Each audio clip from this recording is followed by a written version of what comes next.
organizing this fantastic event as well. How about a round of applause for Listing Help, ladies and gentlemen? Listing Help is the world's largest agency for listing projects on cryptocurrency exchanges. The company has listed more than 1,500 projects across 100 exchanges. And Listing Help also helps projects as well with getting the best results. So if you want a free consultation, head to A12. That is A12 for Listing Help. I reckon we're going to move this thing along. How does that sound? We're going to move on to the next speech. Guys, you guys are a fantastic audience. Imagine AI and blockchain teaming up to reshape the economy. That's what this next speaker is all about, ladies and gentlemen. Are we ready? Are we ready to bring on the next speaker? Yes, ladies and gentlemen, please bring it up for the CEO of the Cardano Foundation, Frederik Gregaard.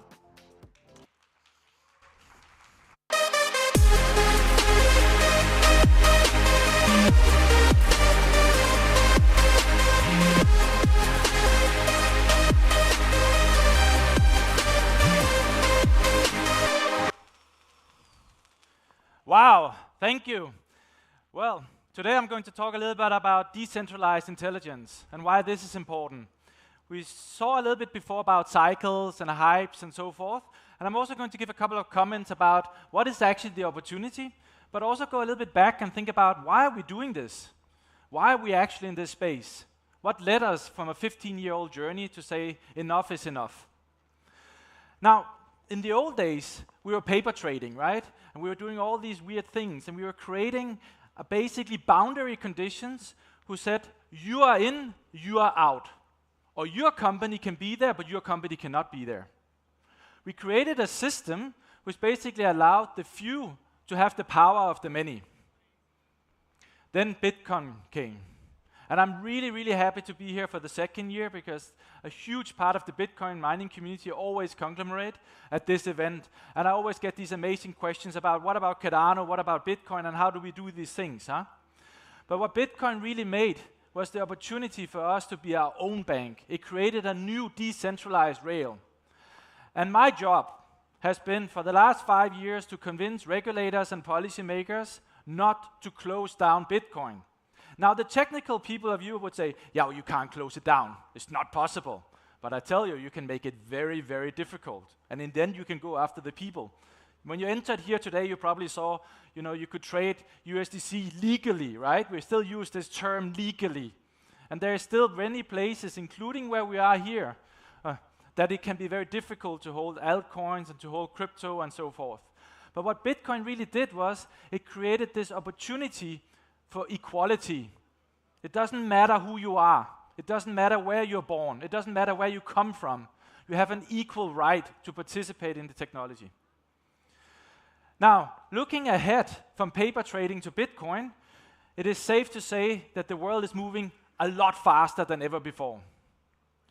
Now, where are we going and how fast will this go? Now, I believe that the world will be dominated by AI.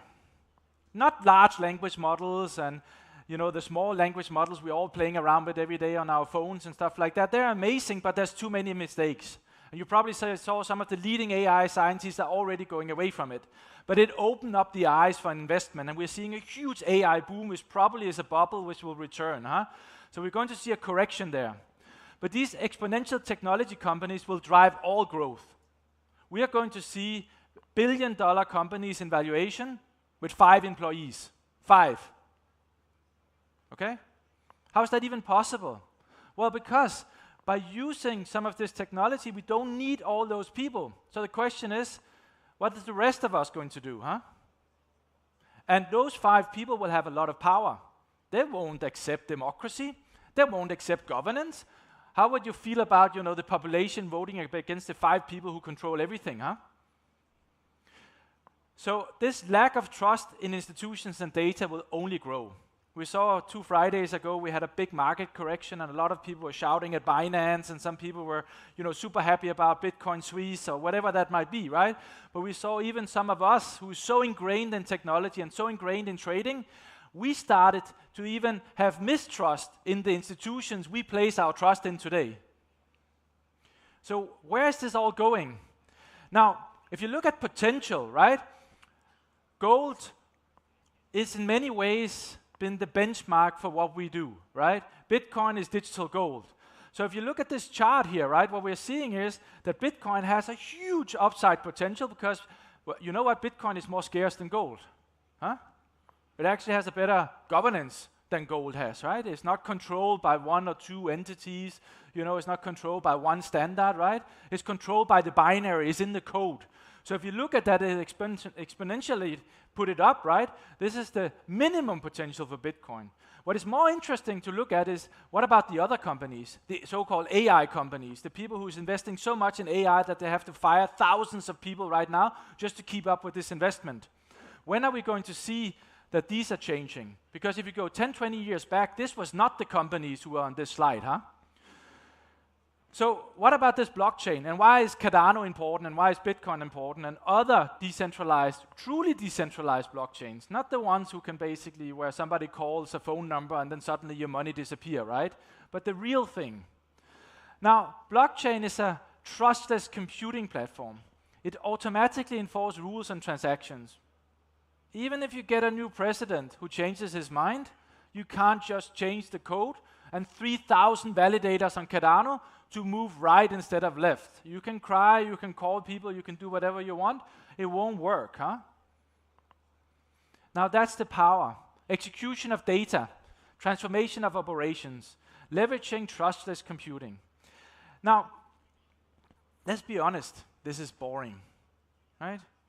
The reason why we all think about AI and we think about crypto trading, but we don't think about back-end blockchain is because blockchain solves a back-end problem who allows us to trust in people and communities and companies we haven't met, because for the first time, there's not an asymmetric governance relationship where somebody controls or holds more power than you have. In the Cardano ecosystem already, what we see is that we have stable coins, we have DeFi, we have all sorts of different infrastructure coming together, and of course AI is also booming. And many of these AI applications is really infrastructure applications, not a token who uses a large language model to do something, right? It's basically about how do we secure an AI model. Now that speaks directly into why we actually are having blockchains. Why are we actually thinking about this, right?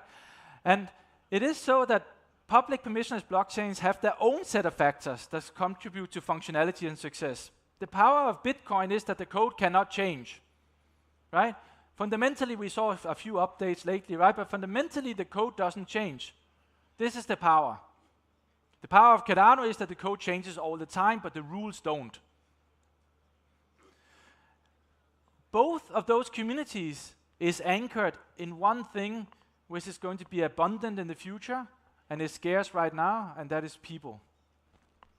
Many people think about this as a technology like AI, but actually what is different is that blockchain is governed by people. It's governed by people and communities. Now, what we do, for instance, with AI, so we have 1,000 companies in Germany who's already using blockchain for agentic AI without them even knowing it. They're in a Web 2 experience, but they need very big security. So if you imagine that you have two companies, so like Booking.com and Lufthansa, who needs to share data, this will never work, right? Because you have data privacy, we have rules, we have compliance officers, we have local regulation, we have people, it's people data, right? You would potentially allow somebody to see your Booking.com data, but combining that with your hotels and your loyalty cards and all those things you would never do, right? Because somebody would know more about you than you know about you, right? You would like to govern your own data. We haven't been that good in blockchain yet to do self-sovereign identities. But what we do in Germany specifically is we allow these 100 companies, and it's growing every single day, it's thousands of transactions, right? To basically do something really special. The speciality is, how can an AI agent actually prove its identity? How do we give an identity to an AI agent? The second, how can an AI agent prove its capabilities? We call it verified credentials. It's like a curriculum vitae. It's about your track record. How do you know that the agent know everything there is about my travel history? and not somebody else who's a male, who's 40 years old, who happens to be a CEO. Huh? This is really important, huh? But it also should not tell the background information about me because I've not said yes to that. So there would be a compliance problem, right? How do the agents find each other? In crypto, we have a lot of problems with, man-in-the-middle attacks and other things, and we're always scared about our wallets and our brokerage accounts, and we get these weird emails, right? But imagine when two agents, computer agents, just start speaking to each other, right? It gets really, really dangerous, right? So how do they figure out how to find who has that kind of information without sharing that information? Last but not least, accountability. How can you be accountable towards that? And how can you monetize that? I think the monetization is something most of us in here is really interested in, right? But how do you monetize that at large scale, right? And how can an agent transact with each other using stable coins? And this is basically what we do using the blockchain. What is really, really annoying is that maybe 90 of these 100 companies don't want blockchain. Blockchain is dangerous. Cryptocurrencies might not be legal, or is legal right now, and the next political era is not legal anymore. And what about the compliance? And nobody understands. But suddenly we start seeing models, right, where they're using it every single day without knowing it because the power of the user experience and the value is so big. The only other way of doing that is putting it into one spreadsheet, having all this data in one spreadsheet. And I think at least the majority of this room would never be in a situation where we will allow all of your data, including your medical records, to be in one spreadsheet. Because there is only two types of databases. Databases who has been hacked and the ones who will be hacked. There is nowhere else, right? So to do that, we created a self-sovereign identity wallet who can create multiple identities from NASA spy satellites all the way to banks. So we use the same identity standards, which is quantum secure, which basically rule the trading world today. You rule 80% of all world trade is in there. And we ensure that it also works on all other blockchains and all other databases, right? So we built this outside Cardano, but if you want to use Cardano, you can use Cardano, right? We did some work around sustainability. We work a lot with the United Nations Humanitarian Crisis Organization with displaced people. And one of the reasons why I like to come to specifically this event, because there's a lot of Eastern European at this event who's having issues getting visas, having issues getting access to global liquidity, having issues getting access to technology, and those kind of things. In the end, I think it's a human right to have access to blockchain and to be able to create an identity for you, which you control, a so-called economic identity, wherever you end in the world, whether you're a refugee or you go there voluntarily or you stay where you are, that nobody can take away your work experience and your records, right? And this is what we can use the blockchain for. Now, another thing which is quite special about what we do and think about as we do, which is some people say is really, really insane, right? Is the Cardano Foundation is a small group of 3 companies. We have 110 employees, and we put 53,000 economic transactions on the blockchain from last year. This basically means that my salary, including all my employees' salary, our rent, the credit card statements I used to get here using an Uber, all of that is in economic transactions on the Cardano blockchain. What we also did was we put the balance sheet and the P&L statement on the blockchain. And then we asked our auditor, can you find out how that relates together? And they said, yes, we can. So we're there right now actually waiting on our auditor to use this quantum secure identification on the blockchain, this ID, to verify for everybody that all of our economic transactions, whether we're buying or selling Bitcoin or my salary or whatever it is, with the accounting standard applied, actually rolls up into the balance sheet and the P&L statement. Yeah, this is kind of insane, right? Because most people don't want this kind of transparency. But if we really are going to change the world, wouldn't it be great if like your city state where you live was starting to give you that kind of transparency, and then you use one of these AI models to kind of figure out where the money goes? Of, if Credit Suisse, you probably heard about them before, if they could prove that they had enough money for their clients, instead of begging PwC saying, can you please tell everybody that there's enough money? And they said, no, next audit cycle is in 9 months, right?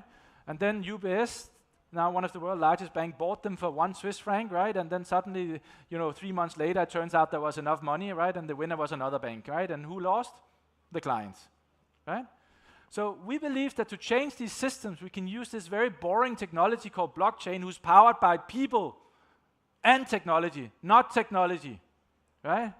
We can apply AI models on top of that and create a new level of transparency using CK rollups and other methodologies to get to a state where people actually are in control of their lives, where people actually can participate in governance. We are now by far the world's largest DAO. So we have a treasury of $1.7 billion, which is managed by the 7 million inhabitants on the Cardano blockchain, who all has a resident ID, right? Because everybody can have one, so maybe somebody has two, right? So maybe the 7 million is 6.5, what do I know, right? But it allows you to create this system where you can participate and vote and you can understand how things work. Now, will this take over the world? Well, probably not. But this gives data to the scientist out there who's trying to find out how we can create more human-enabled governance and democracies, to not just have Bitcoin, to not just have systems like Cardano, but to actually enable safe technology out there who works for the people. Unfortunately, we built the world like this. It's way too complicated. And specifically in the financial industry, most people, they're like, oh, that little dot up there, I don't know what it does, but it's really important. And if we remove that, everything goes down. I mean, this is what you hear again and again, and this is why you have to pay 100 basis points for a trading fee, or there's this extra compliance thing, or whatever that is, right? The fact is that we need to ensure that this system can be externally verified using AI and other things, so a human can walk in there and say, we don't need half of this. We need something who works for the humans. We already know that on, for instance, Cardano, we can run Visa and MasterCard. It's not really an issue. So the question is, why are we not? Why is Visa and MasterCard creating their own blockchains? You know what? It's because of the communities, right? Because it's really hard if you're one of the world's largest companies to say, hey, I'm going to give control of this beautiful system or a new version of it to somebody I don't know, who is really picky about not changing the rules when somebody wants the rules to be changed, right? Who is really picky about that things have to be adequate, they have to be tested, they have to be as they are. Now, what does that mean? Well, it means that in the future, we should be proud not just of how many people we onboarded on Bitcoin, but we're going to get billions of people reaping the benefits of blockchains. But they won't know it. Only the people who's in here, who's into crypto trading and who's been deep down into the rabbit hole, they know what they're getting. The rest won't know it. You'll just reap the benefits. And that's okay. We will have awesome apps and exchanges and other things who will live on top of these blockchains. Most of those will probably be AI enabled, not just the large language models. It's going to be way bigger than this. It's going to be actual intelligence, right? And it's going to be scary. And that's why you need governance and blockchains, because it's really hard to take over, thousands of people who don't know each other and really fights for a vision and a political ideology who's not concentrated in one geographical location. But it's very easy to take over a system like Microsoft or Coinbase or something like that, because they spend billions on it, but the attack vectors are there, they're all centralized, right? They're not guarded by humans, they're guarded by a business model. What's really important, though, is not compromising our diligence leads back to centralization. So everything is, when it's hard in blockchain, we centralize. Think about you guys. Most of you are on an exchange, right? But there's nothing better than holding your own keys, right? Having your own hardware security module, right? I mean, in the end, this is the ultimate power. To create true abundance, we must learn from Bitcoin and embrace the vision, a decentralized world where collaboration is intrinsically incentivized and trust is built through cryptography. Because we have so many opinions who divide us every single day. We cannot just shut off, social media, right? So sometimes we get angry at people. We don't need to be angry, and we can actually work collaboratively together with them, and we can create abundance for everybody. And for these instances, we can just use cryptography. If you don't like their views, but you like what they're selling, well, we have cryptography and blockchains. If you want to know more, in Berlin, we're bringing some of those 100 companies who actually are using blockchain every single day without knowing it. We're going to bring some of the world's largest scientists there in terms of quantum computing, cryptography, and AI. Johnson & Johnson, Boston Consulting Group, Volvo Cars, these kind of companies which you normally don't see at an event here are going to talk about how they actually use blockchain and what they can see by using blockchain and what the value is specifically after the emergence of AI models. There's a small discount code there, so take a picture. That being said, I really appreciate being here. Find me out on the floor. I will be here the whole day. And if you want to speak about Cardano, if you want to speak about Bitcoin, I'm here. And I really, truly appreciate you getting here to a Blockchain Live and showing the world that the world comes together at Blockchain Live. Thank you very much.